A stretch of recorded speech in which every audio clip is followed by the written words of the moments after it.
We continue our breaking coverage regarding new questions being investigated in the mysterious death of a local township trustee. That's right. Bryon Macron disappeared in 2016. His body found in a lake months later. His wife believes key clues were missed, and now detectives are doing new interviews. Tonight, 19 News anchor Nicole Versansky has a look inside that investigation, including never-before-seen surveillance video.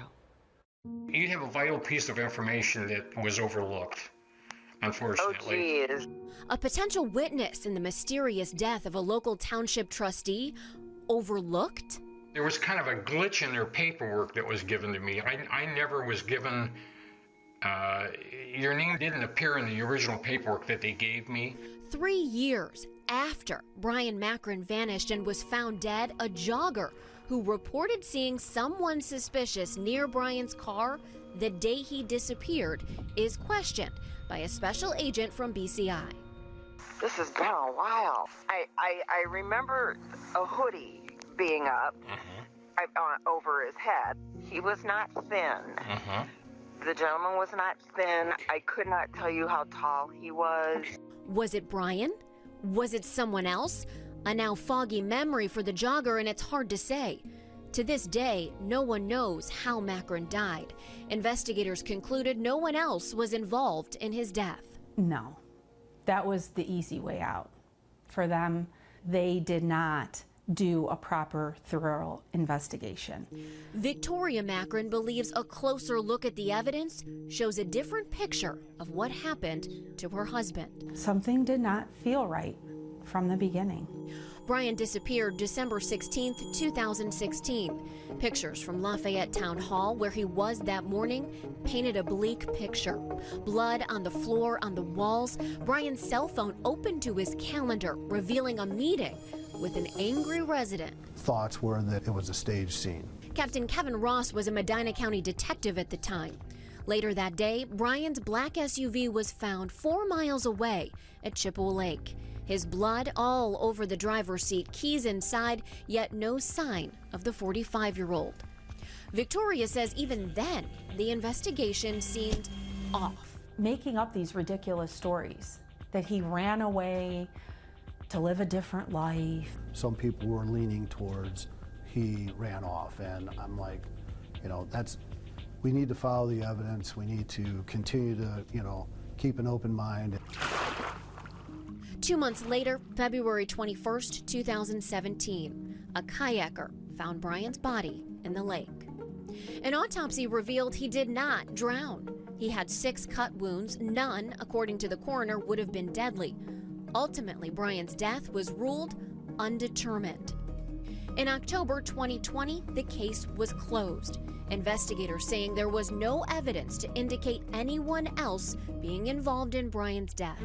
There was, because they were telling us from the beginning there was one car that left the town hall. Okay, why didn't they look into that further?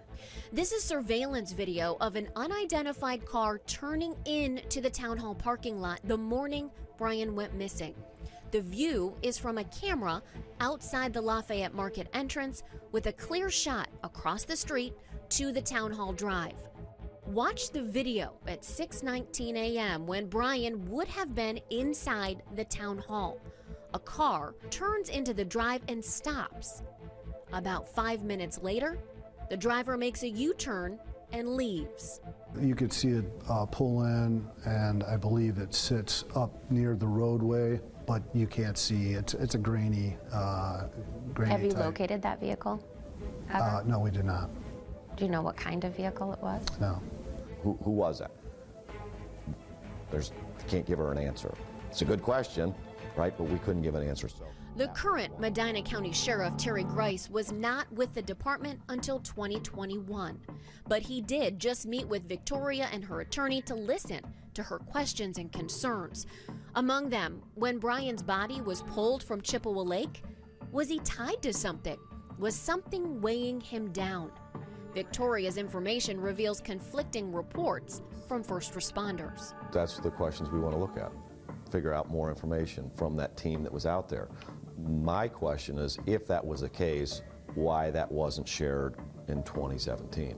In this candid interview, Sheriff Grice and Captain Ross admit The department could have done better. On behalf of the Sheriff's Office, I understand why there's questions. Again, I would love to be able to go back and do things differently. I mean, our ultimate goal getting into law enforcement is to help people and solve crimes. And with Mrs. Macron, you can't take all the pain away, but it falls on my shoulders. You know, I was in charge of the Bureau at the time, and it should have been my responsibility to make sure that we were able to find out what happened to Mr. Macron. What happened to Bryon Macron?